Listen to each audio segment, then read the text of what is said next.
Welcome to PDTV. ఏపీలో ఎన్నికల హడావిడి మొదలైంది. అన్ని పార్టీలు కూడా తమ తమ అభ్యర్థులను ఖరారు చేసుకునేటువంటి పనిలో పడ్డాయి. ఇక వైసీపీ అయితే ఎప్పుడో కసరత్తు మొదలుపెట్టేసింది. ఇక ఓవరాల్గా వైసీపీ ఇప్పటి వరకు 5 జాబితాల లిస్టుని విడుదల చేసింది. ఇక 6వ జాబితాని ఈరోజు విడుదల చేయడం జరిగింది.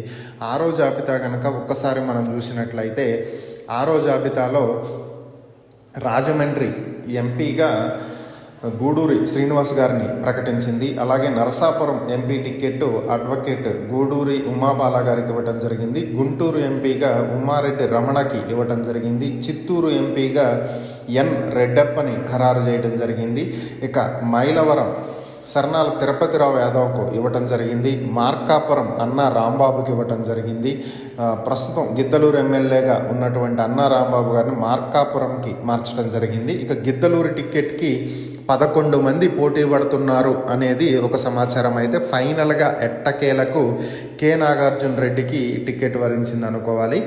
ఇక నెల్లూరు సిటీ ఎండి ఖలీల్కి ఇవ్వటం జరిగింది. ఈయన ప్రస్తుతం డిప్యూటీ మేయరు. ఇక జీడీ నెల్లూరు గంగాధర నెల్లూరు కె నారాయణ స్వామికి ఇవ్వటం జరిగింది. ఎమ్మిగనూరు టికెట్ వచ్చి బుట్టా రేణుక గారికి ఇవ్వటం జరిగింది. ఇది ప్రస్తుతం వైసీపీ విడుదల చేసినటువంటి 6వ జాబితాలో ఉన్నటువంటి అభ్యర్థుల పేర్లు. ఇంకా జాబితాలు రావాల్సి ఉంది. ఇంకా కొంతమంది స్థానాలు ఖరారు చేయాల్సినటువంటి పరిస్థితి ఉంది.